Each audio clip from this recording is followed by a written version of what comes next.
Good day, viewers.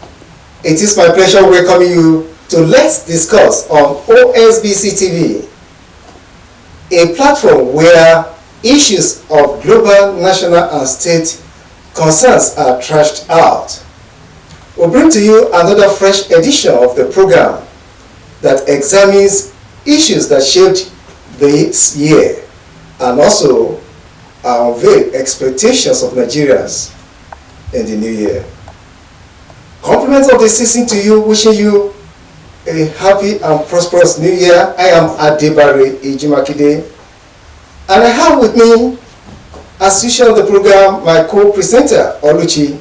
Thank you very much, Ejimakide. Yes, this is Let's Discuss, and it is the last episode of the program for the year 2023, and that is why we are looking at the issues that shaped the outgoing year and making projections for the new year 2024. My name is Oluchi Amuda, and we have a guest in the house, someone who is eminently qualified to actually lead discussion on this topic today. Our guest is the Commissioner for Political Affairs in Osun State. He is Dr. Biyi Odunlade. You're welcome to the program, sir. Thank you. Thanks for coming. Thank you. I'm grateful. You're welcome. So when we talk about issues, when we talk about 2023, what exactly do you think are the issues that were prominent as far as Nigeria is concerned? Well, talking about 2023 has been a year of mixed feelings, a year of upheavals, ups and downs, and essentially a year of confusion. Okay. So one may want to be optimistic that it has not been a bad year, but certainly it's been a year of some dangerous events. Nigeria passed through a lot of turmoils, a lot of upheavals, a lot of challenges, ranging from political manipulations to religious crisis, to the issue of security architecture that is heavily challenged, and of course we have other local issues apart from the run-of-the-mill Boko Haram challenges. We have this issue of banditry, kidnapping that refuse to be abated. So that has been escalated to a level of embarrassment, global embarrassment. Then the issue of general elections that brought out a lot of litigations, a lot of trust deficits at the level of the judiciary, and of course that is still dangling. That's why the fact that the Supreme Court put paid to the expectations of a lot of litigants and a lot of political optimists. But 2023 to Nigeria has been a year of mixed events. At the economic level, it's been a story of woes, a story of disappointments, inflation here and there, removal of fuel subsidy, the crashing of the naira beyond, let's suppose almost beyond the remedy, the alarming dimension. So if you look at this year for Nigeria generally, it's been a challenging year. But as a student of history, I know that when you have such challenges, you also have hopes.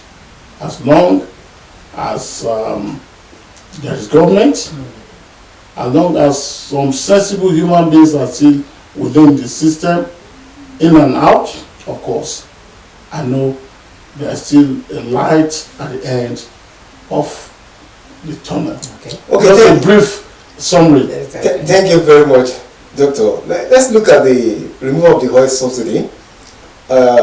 Its effects on Nigerians. We see that Nigerians have overcome its effects on the people and the economy. What are the possible ways to further alleviate the sufferance of the Nigerians? Well, the removal of fuel subsidy came to us as a real shock, because as much as people felt that the subsidy arrangement is a scam. We still felt that there would have been a proper arrangement before the sudden and tragic removal. And the ripple effects are all over the place. That has affected education, it has affected health, it has affected humanitarian services, it has affected even politics. And more than any other thing, though I'm an expert on poverty reduction, youth empowerment and poverty reduction, I can tell you there's a high level of youth unemployment, restiveness, poverty, and of course, uncertainty hangs on the air like the sword of Damocles. And I feel that the effects are too monumental to be waved aside. At every level and in every sector, the not only transportation, the fuel subsidy removal has created a lot of bad effects, to the extent that it has attracted death, even it has exacerbated banditry, insurgency, terrorism.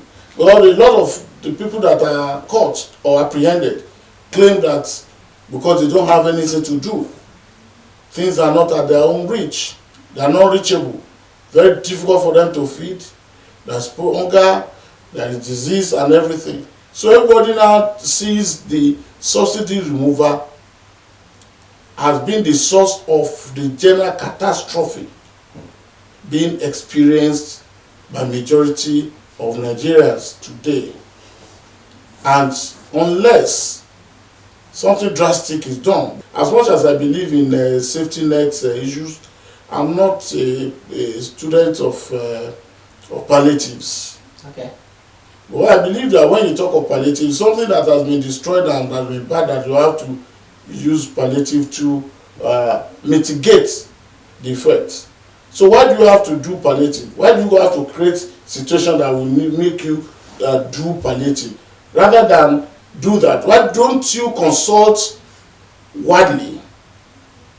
Why don't you plan before you remove the subsidy? So certainly it's been a very, I don't want to say it's a very challenging experience, and the effects are everywhere. In fact, beyond Nigeria, because it has effect on Nigerians abroad and at home.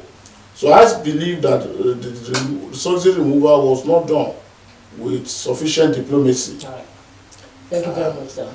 Sorry for cutting you short, but when this subsidy was initially removed, many Nigerians felt that with time people will come out and actually protest or do whatever it is to ensure that government, respect the wish of the people and not just bring up policies that will destabilize their life. But as it is now, everybody seems to be adjusting and Nigerians seem to be suffering and smiling. Is it our nature to be that way? Well, I think that's the hand of politics that you find in that. When experts at rigmarole, experts at scam, experts at manipulations are in control, everybody will be fooled, everybody will be deceived, everybody will be given what we call the hopeless hope will be given to the generality of the people. And you know that Nigerians, a lot of Nigerians have already lost trust in any government. So whatever program you bring, whether it's positive or whether it is bad, whether it is something, some people have lost interest in Nigeria. So there's no amount of preaching you can do to them that will make them react positively. There's no amount of promises, no amount of palliatives that you can bring. They already know Nigeria is a failed state. I'm saying that as a personal person, Dr. Biyi Odunlade, a Nigerian, okay, and of course, and as a public administrator, I'm saying that Nigeria is a failed state. And whether you protest, some people believe they will just lose their lives. Look at the NSAS thing. The NSAS thing came at a point that they thought they have held the government by the jugular. Now they discovered that they just escaped, because everybody knows the origin of the NSAS. We know the purpose of the NSAS thing. That's a huge unemployment among the youths, students, and children. Even the elderly ones are challenged by the brutalization of the law enforcement agents, by the kind of injustice within the judiciary. So people came out as a result. It was simultaneous, I must tell you. While condemning the other aspect of destruction of property, but the main source or the main reason for that NSAS is that Nigeria must be savaged. Nigeria must bail itself out of this doldrums, this cage that we find ourselves. So certainly Nigerians feel that no amount of protests, restiveness, or demonstration that will get results, because these guys in government at the national level, they are experts in maneuvering, and they know how to sensitize people and to appeal to their sense of reasoning. Let me tell you, some kind of deceptive manifestation. So Nigerians are being deceived. That 2 months, 3 months, everything will come, and it's getting worse and worse by the day. And there's an infiltration of the progressive structure, the structure of the activists in Nigeria is already infiltrated. And those who say, no, we no go agree, they're already caged. There you give them appointments, or you give them some other things to distract them. So Nigeria is not the Nigeria of yesterday. All right. Thank you very much. To what extent has the war against insecurity been fought in the country? What's your current assessment of the security situation in the country and the way forward? Thank you very much. We have a very huge challenge when it comes to security architecture in Nigeria. One, insecurity is a common thing. The terrorists, the kidnappers, the bandits, they are amongst us. Some are even well known. Recently you heard of a bandit that was turbaned in one of the northern states. Yes. It was turbaned, a head of the terrorists or whatever in a particular state I don't want to mention, was turbaned as a prominent Islamic title holder in that area. And everybody up to now knows that it's a terrorist, a bandit. So with this, we are all culpable, because we feel that as long it's based on the issue of our ethics, on the issue of our civic responsibilities, of seeing Nigeria as we ourselves must see ourselves as co-owners of Nigeria. But people are no longer seeing that. As long as you can bring money, I will cooperate with you. Even if you are going to kill, God forbid, you want to kill my brother, will you bring money out? So it is a kind of destruction of the remaining fabrics of sanity in Nigeria. So when you talk of insecurity, all these people that are bandits and live among us, and we embrace them.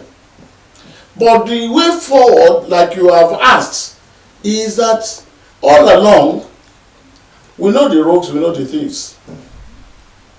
Because we know them, but we are powerless. Up to a point. If I go to a police station and report that in my community there's a thief, the foreign enforcement agents will first call the person. That there's one comrade here, or the Akada person, he says he doesn't believe you are a sincere person, he sees you as a thief and that you are stealing. Please, you can send something to our boys so that we will overlook it. And what we have been clamoring for all along concerning this security is that we need community policing, local security, involvement of the local people in security. When I know that somebody is stealing, and I know he's stealing something from my father's farm, and I know him, I will do something about it. But the person I will report into does not have interest in my community. They have just been posted from Nasarawa or from Imo or from anywhere to my community. The DPO, what waiting concern DPO for Ife. Then they burn out. So unless we now come down to this issue of state security, wherein law enforcement agents are brought out from that community, they know that if the community is destroyed, their own people will also suffer. But when you bring out somebody from Kafanchan or from Zamfara to come and take care of the security in Ife, they will look at you, waiting concern me. I bet when you kill it in yourself, finish, tell me, waiting concern me. So certainly we know that a lot of compromise has happened at the security level. And do you think the idea of community policing will help to survive a situation like what happened in Plateau State? Of course, it will. What you just experienced in Plateau State, just a couple of days, started some days ago, and is still not abated. It's just because the people that are killed, don't share the same vision with the people that came to kill them. But if there is community policing, some people will hear and will report to the community leader. The community leaders will see that if anything goes wrong, they are running the military. As a particular experience in this state, that the military administrator said, now there are too many robbery happening around this place, Kabesi. If you don't stop it, we'll derobe you, we'll remove you. So go and tell your people that no more armed robbery on that stretch. And the traditional ruler just meant, look, we must not give ourselves bad name. So the thing was, the people were caged. So what I'm saying is that community or state police or security will reduce. Certainly whatever happens, there will be some external influence or intrusion or whatever, but it will be abated. It will be reduced to the barest minimum. Okay. But when you have it, a general thing, I don't know, I've had an experience of, although it pays in some cases, during the Boko Haram something, okay, the locals came out and said, you are killing our people. Yes, they are Boko Haram people, but they are our people. They all know the story of Boko Haram. Born out of poverty, unemployment, people are despondent, people are despaired. They cannot have any option than to go, because those who trained them to use them for politics have attained what they wanted, and they are no longer looking at their side. So they had no option than to leave themselves open, throw themselves available for insurgents, users. We have worked for these people. They are now in Aso Rock, they are now in government, and they are no longer looking at their side. So they gathered all these frustrated young boys and gave them some training. And then, of course, they indoctrinated them. Some kind of proselytization. Okay. Still on security? Not on security, but related to security. Related? Yes. Related. Now, apart from the fact that I'm talking of the local police being involved in reducing the security challenges. Okay. Yes. We need community policing. Community policing. All right. Now, apart from community policing, another issue that has been at the forefront of people have been clamoring for it is restructuring. Now, some are saying Nigeria is spending too much operating the kind of federal system that we are operating. That we should go back to the 1963 Constitution, go back to the regional government, a lot of ideas. Now, the way Nigeria is at the moment, what kind of system do you think can actually work for the country? Sincerely speaking, that's speaking from my own personal point of view, parliamentary system of government. Okay. Today, somebody is a senator, another one is a member of the House of Reps. I know even somebody that is an IG, if you don't want to look at the political level, does not visit his community. He only comes when he likes. Whether he likes it or not, the money is there. But during the parliamentary system of government, you will not even get any position to get to that parliament. And when you get to that parliament, you are likely not to enjoy all these huge perquisites.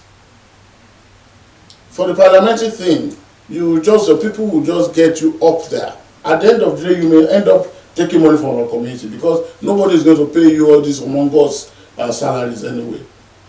And besides, why do we have a bicameral legislature? The Senate will do its oversight, the Rep will do another oversight. They are just duplicating things. When you have a unicameral legislature, it is whatever you want them to do, they will do.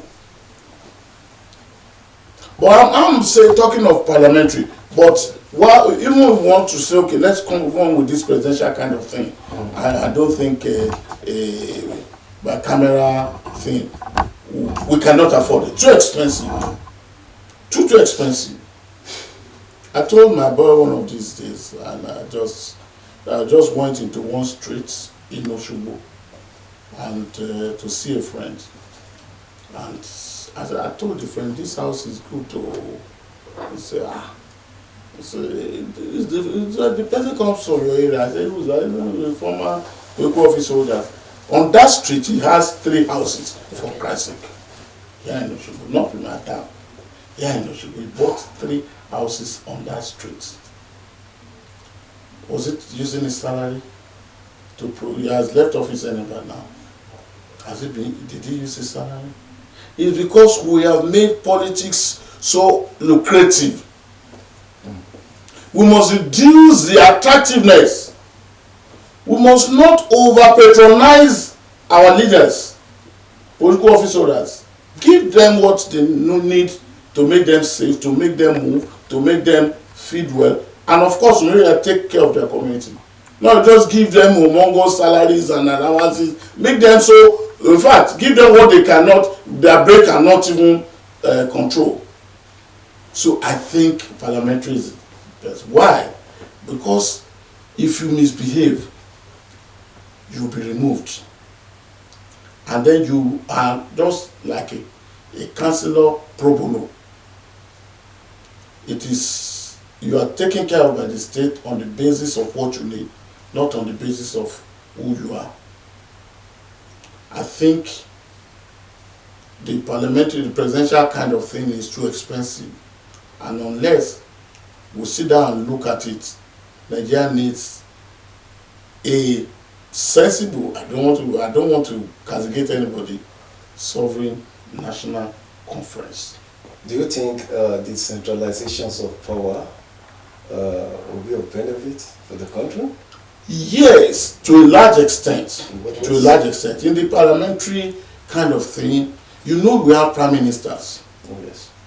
In that arrangement, Nigeria will be divided. That's what they mean by restructuring, although they introduce some kind of shortcuts to it. Okay. That in the western region now, we have our own premier.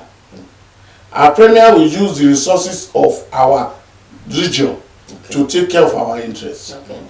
The only thing we will be responsible to is that in relating with the central authority of government, issues of probably of security, issues of international relations, foreign affairs, and some other things. So all these issues of economy, produce, health, education will be left for that region to handle.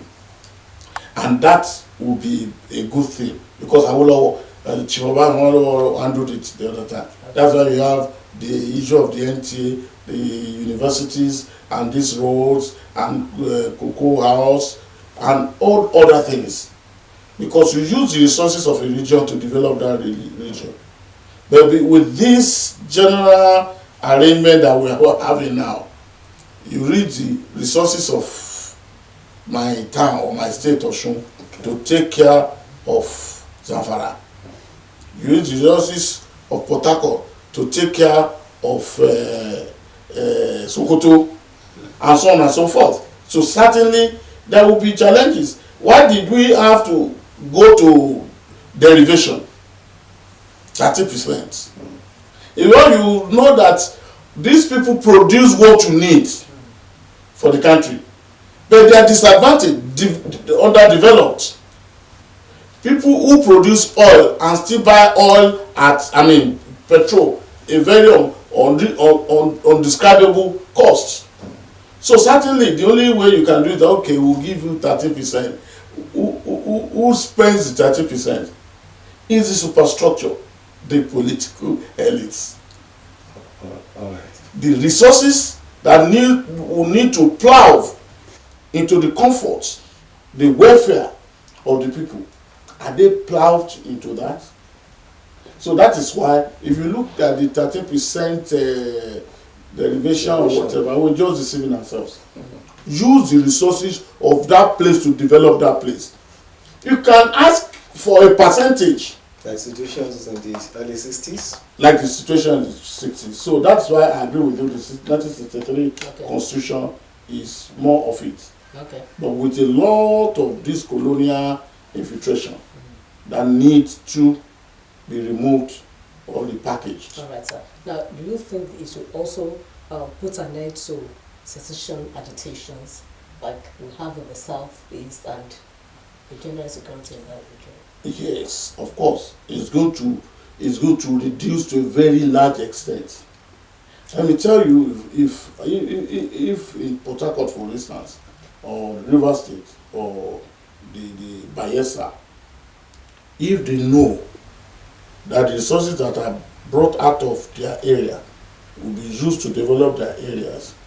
That if I had been to Bayelsa and I was there about 3 or 4 months ago, I want to tell you, as small as that state is, there are terribly bad roads. The communities that developed electricity, in fact, terrible. There is no development there. And Bayelsa is the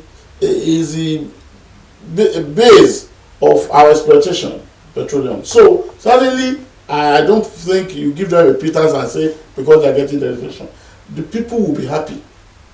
All these Ijaw redentists with their agitations and the rest, when they know they are partakers in the resources of their area and they are being developed, they will relax. In the eastern thing, why is it the agitation sustained?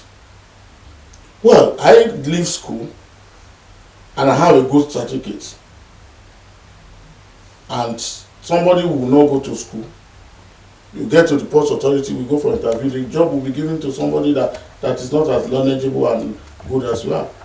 So an Igbo person will say, I beg, I take my head and leg, read. This person will not get good certificate, but because it's part of the hierarchy or the superstructure. So because there is no fairness in the administration of our resources, both human and material resources, certainly people get agitated. How did EPA or whatever is this guy who ran to Kenya or whatever, why did he go? He was in Nigeria trying his best and he was not making it, and he saw that some people are not true. You go to Aba, you see people making shoes and the rest.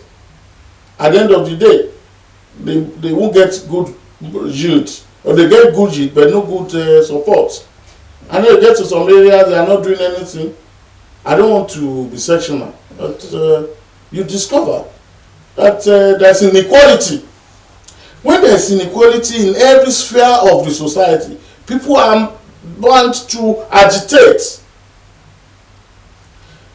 There's a statement by one of these elderly persons that the children of the rich will not sleep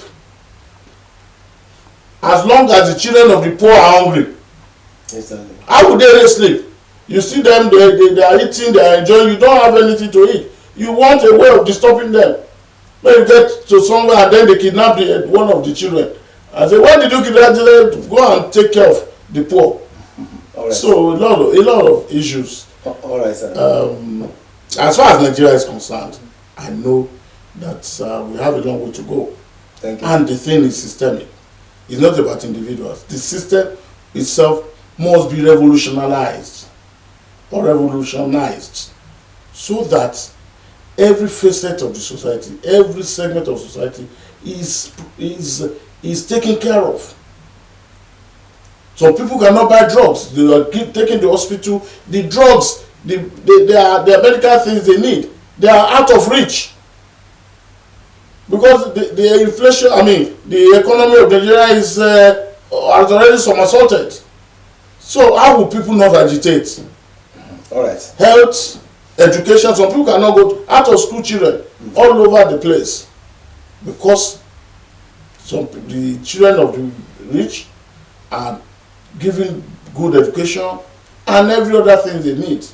All right. Inadequate power supply remains a challenge in the country. Recently, the government announced the expiration of the contract signed with the generation and distribution company. Yeah. What are the effects of this inadequate power supply in the country and the possible solutions?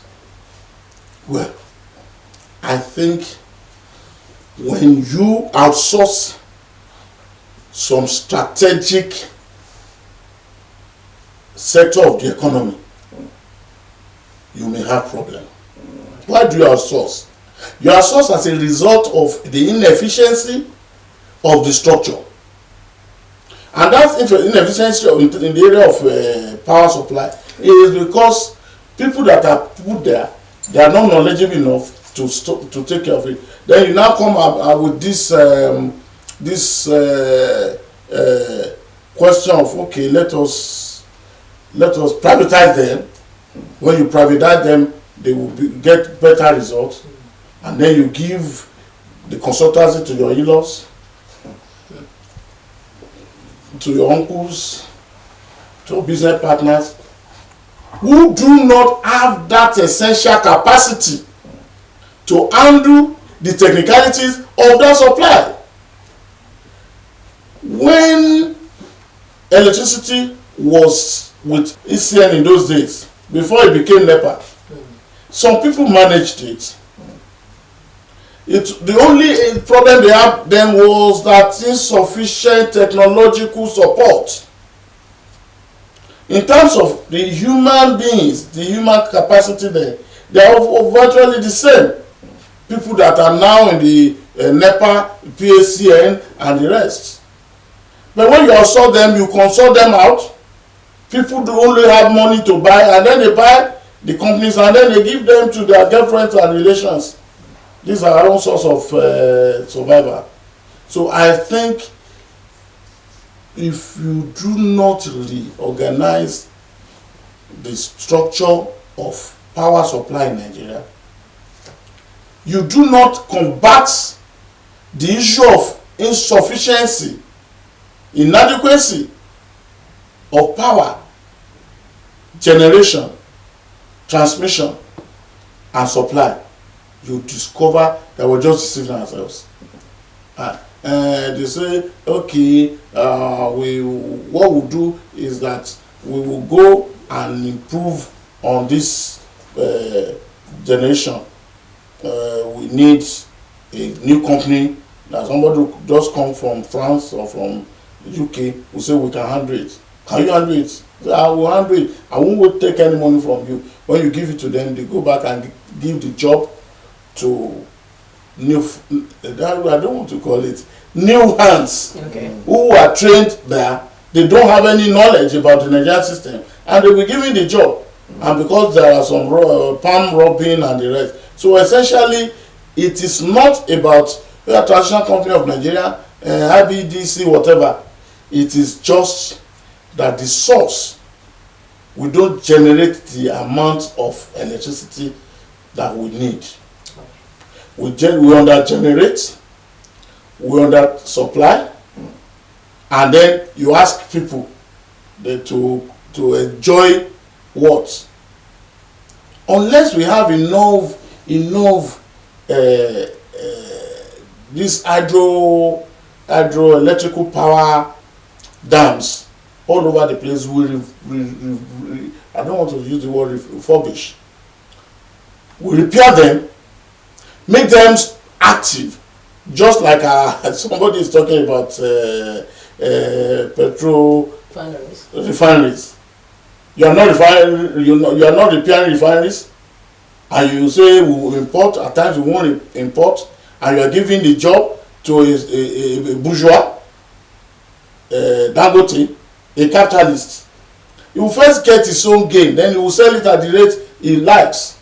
So because the government is removing its hands out of so many critical things, they leave these jobs to green hands, to capitalists who will make profit and leave you in sorrows and in wants.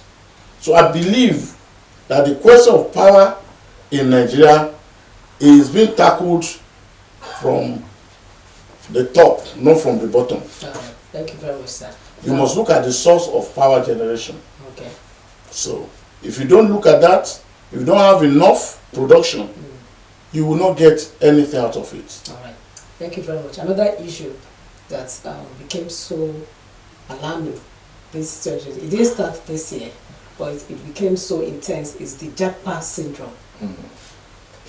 The banking sector, the health sector, teaching, the education sector, everywhere. Even education, that universities. Exactly. So Nigeria is where it is now. A lot of the talented people, human resources have moved out of the country. Where does this leave the country? Well, I can tell you that if you go to Canada, to UK, US today, the number, even Australia as far as it is, the number of blacks, but specifically Nigerians, that are there, particularly the skilled ones, are more than what they even need there. Because everybody wants a conducive environment. We need to, first and foremost, we need to fix this country. If I'm a surgeon, I know the details of operations and the rest, and a patient is brought for me to handle. I want to start, then you have power outage. Before you go to, in fact, you may even have that power supply while you are doing the work. If you are careless, you don't put your generation on standby. During the operation, anything can happen. We are not fixing Nigeria. Power is one of it. Health is one of it. Education itself is one of it. If all these sectors are not properly fixed, you will not want me to put the lives of my own children at risk. They will move to a saner climb. The UK today, you come, they are not helping us, but we think they are helping us. But the way they are helping us, they are helping individuals, because when you get there, you apply for the masters or whatever there. You are allowed to bring your wife and your children. And when you take your wife there, your wife that is in Nigeria that does not have a job to support you, even you the husband, your salary cannot take anything. And your husband is well paid. And your wife will get a job paid hourly. In the UK now, except those who in the caregiving thing, they are paid every Friday. But if you are in the professional cadre, you'll be paid monthly. So every Friday you'll be getting as much as 100,000. After taking your tax and everything, what am I doing in this country? Nigeria must be fixed. We cannot force them to stay. We have to fix Nigeria.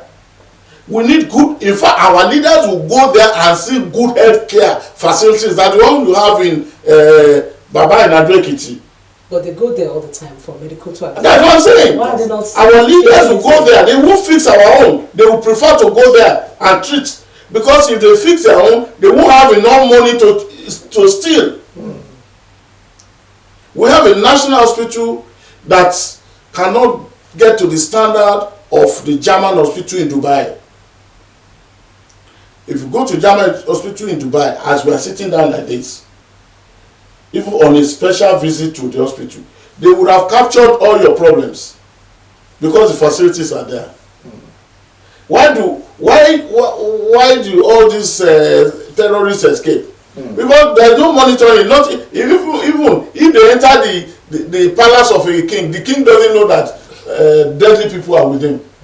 Surveillance, security, architecture. So if Nigerians just go to school, they don't get any job. They go to hospital, they cannot even pay. They even go to school, they spend 7-8 years for a course that's supposed to be 4 years, maximum 5 years. And somebody will go from this place and spend 3 years and will get a degree. After the degree, they get a job. We want to force them here. Those of us that are here, it's just because we feel we should be part of the fixing of Nigeria. It is not comfortable at all. It is not comfortable. Nigeria is a country that has put the cart before the horse. Now, is there a way the brain drain can be turned into a brain gain? There is. Okay. Let me tell you, I am a public administrator. I specialize on youth empowerment and poverty reduction. And I want to work in a particular place. Where I'm working, I believe in skill acquisition for our people. When they have to train even our students with all my ideas, I need to operate my system. I'm preparing for a class. As soon as I start, there's outage. And the ideas are bubbling here. Oh my God. I need to write a paper. I sit down with my laptop preparing. There's no lights. I pick my handset. The battery is drained. I need to charge it unless I have a power bank. I can't get any information. My God. So, if I'm given a job as a senior lecturer at the University of Birmingham, when I go there, everything is there. They want me to stand here and remain, what we call it, there's a difference between the old system and the new system. The world is talking of artificial intelligence now. And some people talking of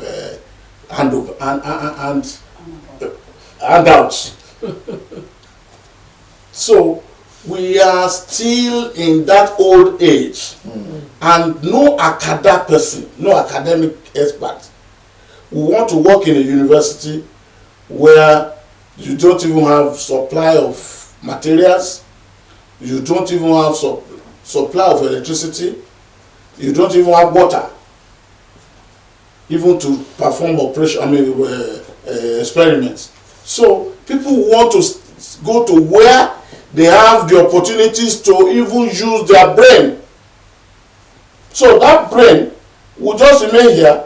I think our prayer and our appeal to our government is that we should improve on all our infrastructures.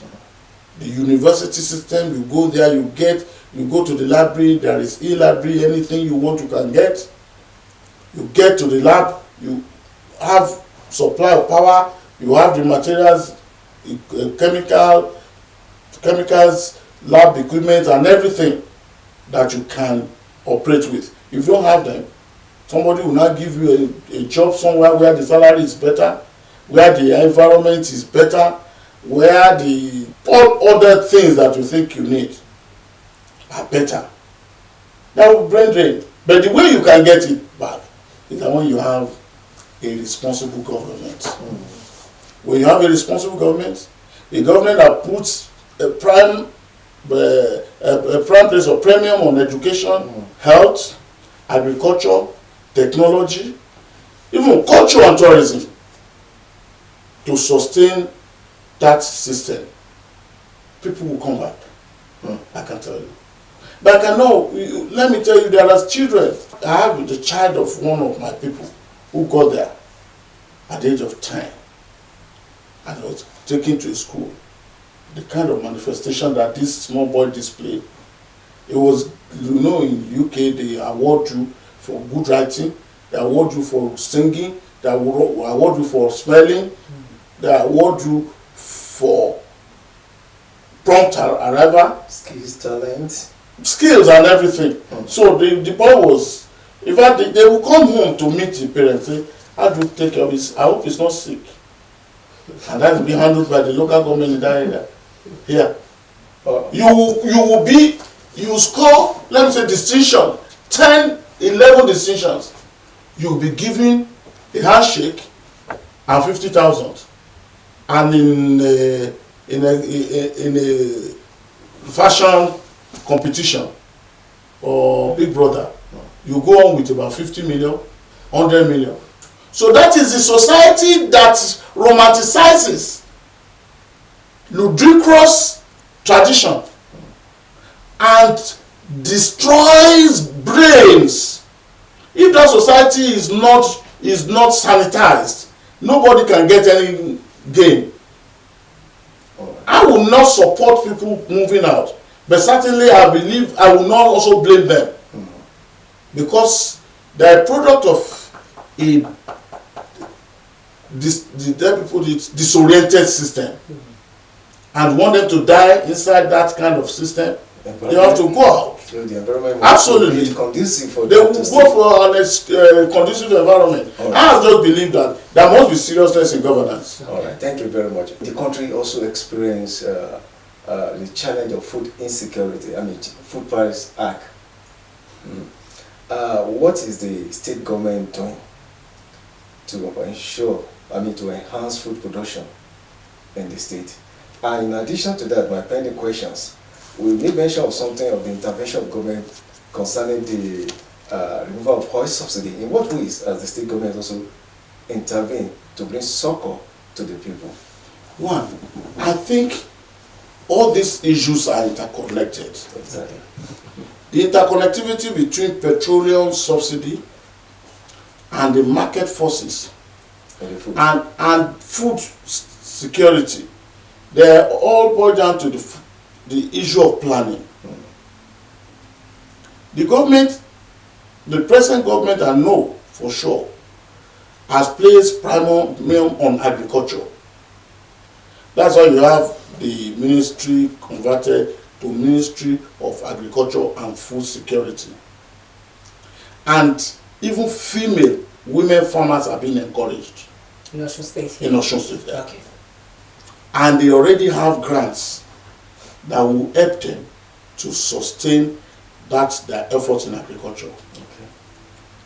Do you know that during Babawolowo's time, all these settlements are provided with all the sources of survival? You need water, you need light, you have everything, housing. Farmers in Agowo today are experiencing, in fact, there's a lot of changes in their welfare and their infrastructural provision. The roads have been fixed, so that even when you produce your goods, you can bring them home. And then encourage them with some supply of seedlings, in fact, cooperative support for them to be able to make it in the farming business. And then there's also this availability of markets to sell your product, and government will also buy in case you cannot, so that you don't have any gluts. Okay. So all these things are being put in a template that are being urged, and in the next 6 months or so, you see that we will see the results. If the federal government continues with its own efforts at marginalizing, removing subsidy, Osun State government is making efforts to give palliatives to people in terms of succor. Okay. The palliative that we're talking, not only in terms of money, Okay. What ways? in the ways of supporting businesses. If you're a business person or a farmer, for your business to grow, you need some support. You have soft loan here, some other facilities. You even want to enjoy grants. Like growing the economy. True. And these are things that this present government is emphasizing Okay. to make sure that there's enough of supply of food. When we talk in terms of food security, but food security is not only about the food we eat. It's about the produce. It's about how to grow your yam, how to encourage vegetable farming, fruit farming. It's not only limited to say you have enough money to buy produce, but how do you get this produce multiplied? So certainly the state government under the Minister of Agri and Food Security is doing much to encourage farmers. And most of the rural roads are being fixed now, so that the farmers will not have to spend too much, and traders going to power to the farms will get enough rebates on transportation, so that they can bring in the produce easily. Right. Certainly, it's a template that is being built, Okay. but that will manifest in a matter of months. All right. Talking about manifesting in a matter of months, our time is fast spent, but I would like you to make projections for New Year 2024. What should people be expecting, and what are your expectations from the federal government too? Well, to God be the glory. I know, as a matter of fact, Osun people will be going into another year. Okay. As of this morning, all the workers and pensioners are paid their palliative stipends. Nobody needs to beg for their entitlements. This 2023 has been a year of support, welfare of both workers and the citizenry. And you can see the area of transportation, what has been done, although it's going to be improved upon. And this salary that we're talking about, when you get your salary, it makes the economy grow. The teacher, the broadcaster will get the salary, will go to the market and buy things, and when they buy things, the traders will get some money to take care of their children, to go to school, and the whole thing, that's why I say it's a network. So certainly, this, with all the construction site that Osun has become, I don't know when last you went to Okefia. You pass through Okefia from old garage, and you find what is happening all over the place. Exactly. And all of that's happening in every state. So certainly, the people in Osun should expect improved infrastructural facilities. All right. Your expectations from the federal government. Yeah, we're talking of expectations from the federal government. The federal government, of course, should support the state in all facets of in all our programs. There are certain things that we have our own university, we have our polytechnics. The federal government receives a lot of grants from foreign institutions, foreign groups. They should give the grants to universities for research. Okay. They should continue And they should continue to support us in every way. Thank you. Viewers, we have to end this presentation at this moment. We appreciate our guest, Commissioner for Political Affairs and Intergovernmental Affairs in International Osun relations. State. Yes, thank you very much for coming on the program, Dr. Biyi Odunlade. Thank you for coming, sir. Thank you, my brother, my sister, and my brother. Thank you for coming. You appreciate it. All right. Thank you very much. It's been a very interesting time on the program today, and it is the last episode for the year 2023. We're saying Happy New Year to you, and thank you for being there. Let's make it another time. Join us in the year 2024, Yes. or we're bringing you fresh editions of Let's Discuss. The producer, The program advisor is Akola Akola Owolabi. Owolabi, and the producer is Oluwatoyin Oluwatoyin Yusuf. My name is Oluchi Amuda. I'm Adebarej Makide saying Bye-bye. have a wonderful day.